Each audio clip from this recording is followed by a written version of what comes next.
mon menu déroulant. Ok, donc ici, ce que vous voyez, de 1 à 12, c'est le numéro de mois et les mois vont de janvier à décembre. Ça, c'est les mois d'une année. Ok, donc comment j'ai réalisé ce tableau, je vais vous expliquer, voilà, et revenir directement sur le tableau croisé dynamique. D'abord, pour le réaliser, je vais plus à côté. Voilà, vous allez d'abord écrire vos en-têtes. Vos en-têtes, c'est-à-dire les titres que vous donnez aux différents champs. Je vais copier pour aller plus vite. Voilà, je colle là. Je colle. Voilà, coller ici. J'ai date, désignation, quantité, prix, montant, mois. Ok. Voici les différents en-têtes que j'ai donnés à mes champs. Ok, ici, je vais essayer de réaliser un tableau qui est dynamique. C'est-à-dire, chaque fois que je vais ajouter un élément, il apparaît aussi facilement dans les autres éléments. Pour le faire ici, je sélectionne d'abord les en-têtes avec une ligne. Bon, c'est une façon de faire. Hein. Sinon, on peut d'abord réaliser le tableau et puis faire ce que je vais faire. Mais pour moi, je veux que ça soit plus agréable. C'est comme ça que je vais. Donc, on va dans mettre sous forme de tableau. Je choisis, voilà, ce qui me plaît. Hein. Bon, moi, je vais prendre ça. Ok, j'active mon tableau comporte des en-têtes. Oui. Ok, donc, oui, je valide. Ici, voici comment ça se présente. L'écriture, c'est en blanc. Moi, je mets ça en noir. Donc, je viens d'accueillir. Ok, à partir de ce qui est là, je peux augmenter la taille, mettre l'écriture en noir. Bon, changer la couleur même de l'entête. Moi, je vais mettre ça en, voilà, comme ça. Je vais agrandir les champs. Je vais agrandir les champs facilement. Ok, on peut sélectionner tout et agrandir en même temps, hein, mais moi, je vais pas à pas.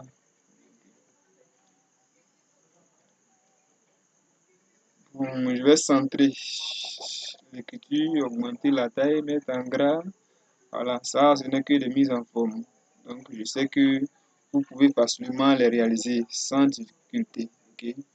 Voilà, voici comment se présente mon tableau. Ok. Ici, je vais programmer mon tableau maintenant. Ici, c'est la date. Je veux que ça soit sous ce format. Ok. Format date. J'ouvre le champ, je choisis date. Je prends, voilà, c'est comme ça, je veux que ça soit. Ok. Quantité, prix, montant. Je veux qu'il y ait séparateur des milliers. Donc, je clique ça sur là une fois, séparateur des milliers une fois, et la flèche qui va à droite, je clique dessus deux fois pour enlever les zéros qui sont après la virgule. Puisque pas éviter des nombres entiers. Ok, c'est fini. Et je vais commencer à programmer. Dans le champ désignation, je vais créer un menu déroulant pour que ça soit plus facile. Hein. Donc, pour le faire, je me viens sur tout en bas de désignation, c'est-à-dire dans le champ là, je vais dans données, validation de données. Validation de données. Ok, dans liste, on a mis tout. Moi, je prends liste. Dans le champ qui sort, je viens là. On vient dans mon champ mécanique. La mécanique, ce que j'ai fait ici, les articles. Voilà, comme je l'ai dit, je les ai mis là pour pouvoir alimenter mon champ automatiquement. Si j'ajoute un article, il s'ajoute dans la barre. Voilà, ça dit ferme. Qu'est-ce que je fais? Je fais entrée. Voilà, c'est fini. Quand je clique dessus, ça s'ouvre. Hein. Bon, vous allez voir, comme je le dis ici, si le dernier c'est t-shirt, je ajoute un encore. Si je mets par exemple bands, je comme ça. Si je viens là, j'ouvre, vous voyez que bon, je vais pas nommer, j'ai oublié de nommer mon champ, sinon il sortait directement. Ok, c'est pas là le problème. On va aller facilement, c'est pas là le problème. Je supprime. Ok, on revient. Ici, dans quantité, ok, prix, je vais faire une recherche V, recherche verticale. Rechercher quoi? Rechercher ce qui est ici. Qu'est-ce que je fais? Voilà, valeur cherchée, ce qui est là. Tableau de matrice, c'est la quantité que je veux. Donc, je vais dans mécanique, je sélectionne le champ à nouveau. Voilà, c'est ce champ-là. Et je veux qu'il affiche quoi? Qu'il affiche le prix, donc 2. Donc je prends 2. 2. Valeur proche, 0. Ça devient une valeur proche, je mets 0 à la fin. Donne ce champ d'article, champ de prix, champ d'article, champ de prix, champ d'article, champ de prix. Ici, je vais programmer aussi montant égal à quoi? Montant égal à prix, quantité multiplié par le prix. Quantité fois le prix. Ça fait entrer. Ok, je viens ici. Voilà, si je mets une quantité ici, 4. Ouais, 4 fois 12, ça donne 48 000. Ok. Mois. Mois égal à, je prends la fonction mois. Travailler. Ok, je vais vous expliquer en lieu et en large dans une autre vidéo comment fonctionne la fonction mois. Mais ici, vous pouvez voir un peu comment ça travaille. Ok, fonction mois, c'est ce que j'écris dans la date quand je mets ça sort. Ici, 1, pourquoi 1 8 janvier? Dans Excel, la date commence le 1er janvier 1900. Donc, quand il n'y a rien dans une cellule et que tu mets un mois, il va te donner 1. Si tu mets année, tu donnes 1900. Ok. Donc, ici, si je mets une date, vous allez voir qu'il va me donner le nom du mois. Je mets 25/07/2017 par exemple. Je vous donne 7. 7, c'est simplement, nous sommes au 25, 7e mois 2007. Ce que moi je veux qu'il m'affiche le mois. Ok, pour le faire, je vais sur une fonction qu'on appelle index. Je viens tout juste là, entre égal et mois, je commence à écrire index. Index, je viens là, je clique dessus, ça sort. Je viens dans mécanique, c'est pourquoi je fais ce tableau-là. Vous voyez, les mois vont de 1 à 12, c'est-à-dire de janvier à décembre. Je sélectionne mon champ. Mon champ est sélectionné. Je vais figer les cellules. Ici, on fige avec F4. Moi, ma touche F4 ne marche pas. Donc, je vais devoir utiliser les dollars pour, voilà, comme vous le voyez, dollar, dollar. Ok, j'espère que ça passe bien. Ok, point virgule. Je veux qu'il affiche moi, le nom du mois. Oh, le nom du mois là, deuxième colonne. Donc, je mets 2 à la fin. 2, je ferme la parenthèse, je fais entrer. Vous voyez, il me donne G. Si je change de mois, ok, je mets 3 par exemple, il me donne mars. Vous voyez, ça passe. Hein? C'est ainsi que j'ai réalisé le tableau qui suit. Je vais ajouter un champ que vous voyez. Je vais mettre 14/06 2017. Automatiquement, le mois, il me met juin. L'autre là, il met erreur. Ok. On va corriger ces erreurs-là. Pour corriger ces erreurs-là, on se met là. Ça veut dire quoi? S'il n'y a rien dans le champ pantalon, dans le champ désignation, automatiquement, il n'y a pas de prix puisqu'il ne connaît pas ce qui est là. Le montant n'est pas calculé puisqu'il n'y a rien dans le prix n'affiche pas et puis il affichera les meilleurs. Pour corriger cette erreur-là, je viens là, je vais utiliser une autre fonction qu'on appelle si erreur. Donc, si erreur, je vous donne si erreur. Ça veut dire s'il n'y a pas d'erreur, tu me prends ça. Mais s'il y a une erreur, tu ne mets rien. Dans Excel, ne rien mettre, c'est mettre des guillemets, ça veut dire. Ok, si erreur, oui, ici, point virgule à la fin, guillemets, je ferme. Voilà, il ne met rien. Ici, il fait pareil pour ici. Si erreur, il fait pareil pour ici. Ok. Ok, là, pour le mois, index, ça marche bien, mais quand je mets rien, il met un exemple, je fasse le mois. Il met janvier. Pour corriger cette erreur-là, je vais mettre, au lieu de 6 erreurs, 6 mais 6 erreurs, je vais mettre toujours janvier. Donc, je vais la fonction 6 même, 6. Donc, je mets 6. Là, le champ qui est là est vide. Si ce champ-là est vide, égal à du vide, pour m'afficher du vide. Sinon, tu m'affiches la date qui est dans ce champ-là. Je fais entrer. Vous voyez, il met 0.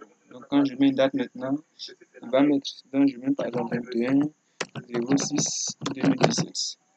Ok. Je choisis ce qui est dans mon champ. Peut-être robe. Je mets la quantité, il calcule automatiquement ce qui est là. Et facilement, je renseigne mon champ. C'est comme ça que j'ai réalisé ce tableau-là. Au fur et à mesure que je mets, il me donne. Et puis on continue jusque-là. Vous voyez, quand je monte, les antennes ne bougent pas. Comment je le fais? Je vous explique rapidement. Voilà. Je veux que les antennes restent là. Donc, je sélectionne la ligne qui est là, tout juste en dessous des entêtes. Je viens dans affichage. Dans affichage, on même figer les volets de navigation. Je clique dessus et vous voyez, bon, comme j'ai déjà figé, on me dit libérer. Et sinon, on vous met figer, volet de navigation, vous cliquez dessus, voilà, et c'est figé. Je reprends, j'ai libéré, donc je vais voir, donc, figer le volet de navigation. Je clique dessus, il est figé.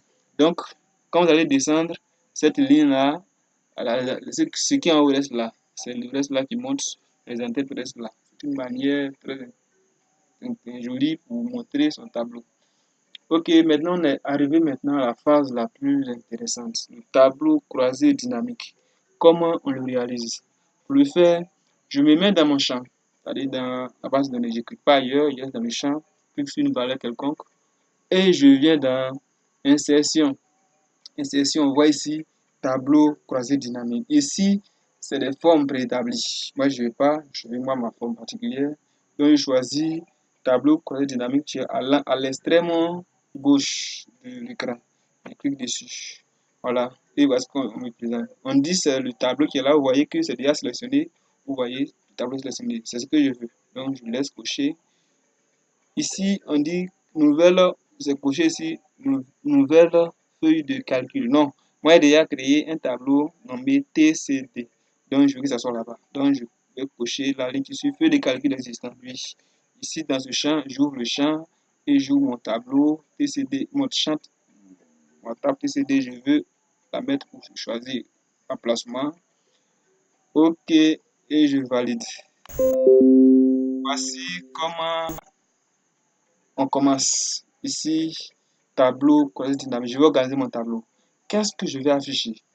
Ici, je vais afficher d'abord, bon, je vais afficher les désignations, c'est-à-dire en ligne. En ligne, afficher les désignations. Je vais afficher par exemple les montants vendus en valeur. Les montants vendus en valeur que vous voyez, on dit somme. Donc ici, je vais mettre par exemple article. Ils ont mis étiquette de ligne, je mets article. Je vais mettre article. Article, ce sont mes articles. Donc, je mets article. Dans somme, je mets chiffre d'affaires, par exemple. Je mets chiffre d'affaires, CA. Ok, je peux faire la mise en forme. Voilà. Mise en forme, je vais les centrer. Je fais d'accueil. Hein. Ok, centré, gras, c'est déjà en gras. Okay. Ici, les chiffres, c'est pas, je voulais avoir. Je vais essayer d'organiser. J'utilise le séparateur des milliers, que ce soit, je vais avoir. Vous voyez, deux fois pour que je vais centrer l'écriture. C'est joli à voir, je pense. Voilà, je vais laisser ici. Ça, c'est ce qui est là. Je peux ajouter, par exemple, le taux de chiffre d'affaires. Pour faire le taux de chiffre d'affaires, qu'est-ce que je vais faire? Je choisis encore montant. Cette fois-ci, je ne veux pas cliquer. Je vais sélectionner puis tirer pour descendre vers valeur. Ici. Je reprends là, je mets dessus, je maintiens la touche et je tire pour venir vers valeur. Je mets ça en bas là. Ça est là. On a deux fois. Ici, qu'est-ce que je vais faire? Je mets taux. Je mets taux. Simplement, ça dit en pourcentage. Voilà, taux de chiffre d'affaires. Taux CA. Ok, pour faire le taux, qu'est-ce que je vais faire? Je vais simplement, c'est pas compliqué. Je me mets sur une valeur là, mon taux, je vais cliquer droit. Je viens ici, afficher les valeurs. Je choisis pourcentage du total général. Oui, vous voyez, me donnant les pourcentages. Okay, je vais essayer d'agrandir un peu. Donc, l'objectif du tableau croisé dynamique, comme son nom l'indique, croiser les données. Croiser les données et faire les différentes manipulations à notre guise. C'est aussi simple que ça, hein? Pas du tout compliqué. Je peux faire les mises en forme, tout ce que je veux. Voilà. Si je vais mettre dans, voilà, quelque chose comme ça. Oui. Ok.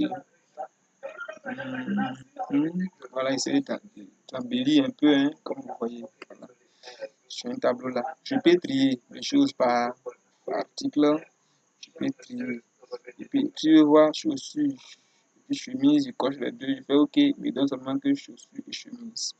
Pour l'enlever, c'est tellement simple.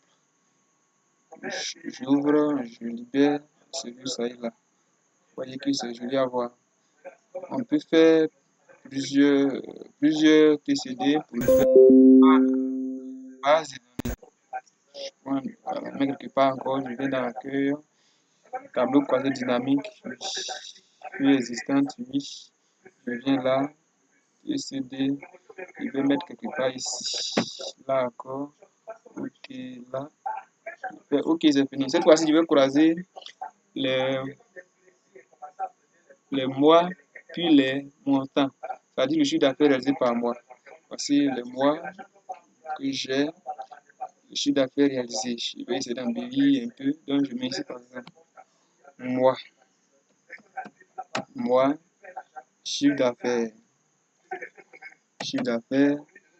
Je peux faire même le taux hein, que je l'ai fait. Je vais vous aider à comprendre encore. Je viens là, je mets dessus, je maintiens ma touche. Je type descendre vers valeur. Je l'ai. Ici, je mets taux, taux de chiffre d'affaires, taux CA. Ça ne me fait pas tout. Donc, je dis, je mets dedans, je fais le clic droit. Afficher les valeurs. Je prends total du total général. Je donne les taux, vous voyez ici. Ok, ici, dans mon tableau, le mois où j'ai plus vendu, c'est le mois de février. Février, j'ai vendu 23%. Voilà. Séparateur de milliers.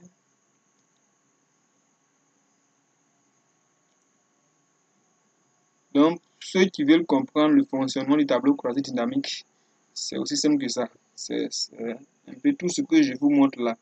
C'est pas difficile, il est tellement pratique que vraiment, au lieu de faire des tableaux aussi compliqués, chercher à trier tout, ça vous aide, ça vous rend la vie facile.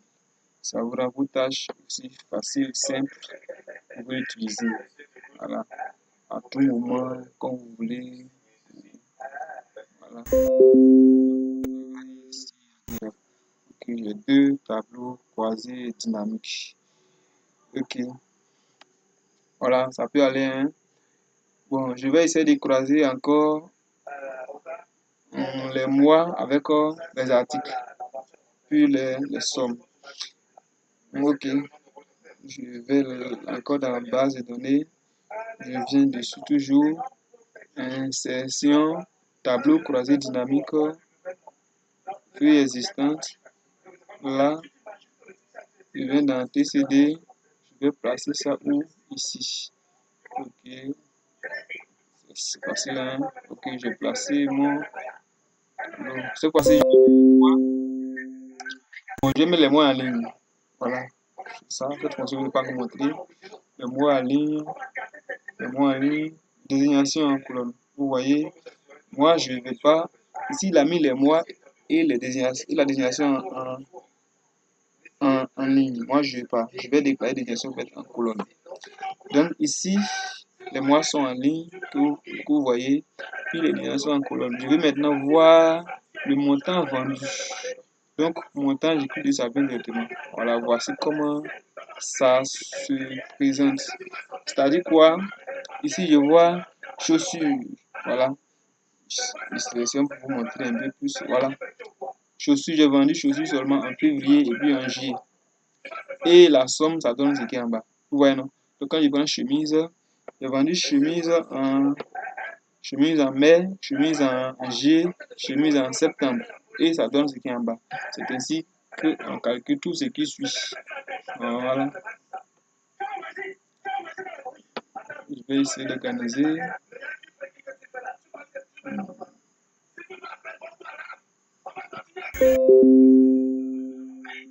Et j'agrandis les champs pour que les chiffres soient bien visibles. Les élèves de lecture. Hein. Voilà. Voici ce qui est là. Je peux également utiliser un filtre. C'est-à-dire je vais placer un filtre en haut. Je peux utiliser comme filtre date, non. Bon, prix, non. Qualité, non. Moi, je laisse. On va voir ça, par exemple, ici, dans le premier. Je vais utiliser quel filtre là? Non. Si le filtre, oui.